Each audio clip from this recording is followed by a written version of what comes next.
глупыми.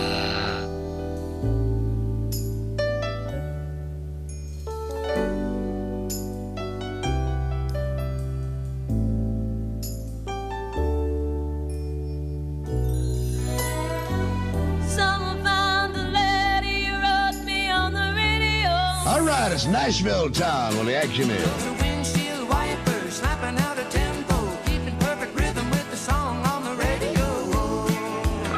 And now, with a slight voice change, here's the news.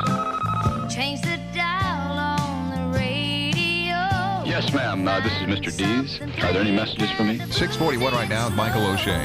Sleeping with the radio on. Mr. Fastnack is the owner of the radio station. And I'm the #1 DJ. You turn me on like a radio. WDEF-TV 1240 right now. Welcome into the first hour of Radio Good Guy. Bill Relencho from now until midnight tonight. John Island, way down south. That's a little sunny, by the way. 4:15, WKGN now time.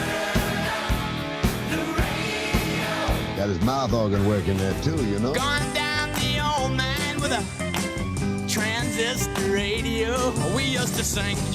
When people hear me describing it over the radio, they are going to remember. When I was young, I'd listen to the radio, waiting for my favorite song. 10 and a half minutes after 11 o'clock in the morning. The Bill Scott Show on the air in your ear till 1. I am the morning DJ at WOLD.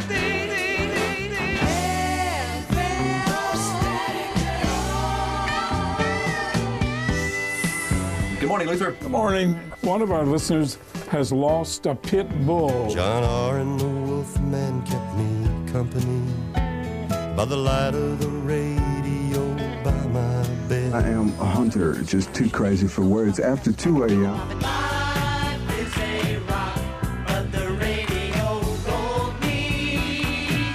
Head now, don't you know that's it? Gotta go, gotta get, gotta split. It's been fun. I gotta run. Yeah, I do. We'll see you somewhere down the line. Town to town, up and down the dial. Sounded really loud. He said it really loud on the radio. Oh, on the radio. Oh, on the radio. Oh, on the radio. Oh, on the radio. Hi, this is Charlie Tuna. No, not that Charlie Tuna. The Charlie Tuna. Sorry, Charlie. Anyway, welcome to the 2013 Tennessee Radio Hall of Fame induction ceremonies. Like most of you, I've been in radio for decades, entertaining generations of listeners through the magic of radio. And that magic of radio hit me when I first heard him on the morning show. Jack Lewis, in my hometown of Kearney, Nebraska. My folks would listen to the radio, obviously getting ready for their jobs, and it was my first year in kindergarten when I was 5 years old, and I heard all the laughter coming out of the radio. And there were 3 guys, Jack Lewis, the main morning man, a farm reporter, Lloyd Oliver, and then there was a newsman. And between the 3 of them, there always seems to be so much fun going on in the studios. Well, I had to listen, and I heard UFO stories, although they called them flying saucers in those days. He also was the guy who gave me the snow report, the snow day, when I wouldn't have to go to school because it had snowed too much the night before. And he had a dressing race with the boys and girls. As it turned out, he said he had this magic scope that could see all the boys and girls, and every morning he would have a race to see who got ready for school first. And if the parents, for instance, had a little problem with Daniel the night before, they would call the radio station and leave a message for Jack saying, could you encourage Daniel to hurry it up in the morning and get ready for school? We need him to be faster. So the next morning, Jack would be saying, I'm looking at the boy. Oh, look at Daniel. He's lagging behind a little bit. And of course, Daniel's looking around the room saying he really does have a magic scope. I can imagine today, Chris Hansen from NBC's Dateline would probably visit the studio and say, so, Mr. Lewis, you have this magic scope. You can see all the boys and girls getting ready for school, getting dressed. Why don't you have a seat over there? That could happen. But he was the most respected broadcaster to me ever and an inspiration for doing what I do today.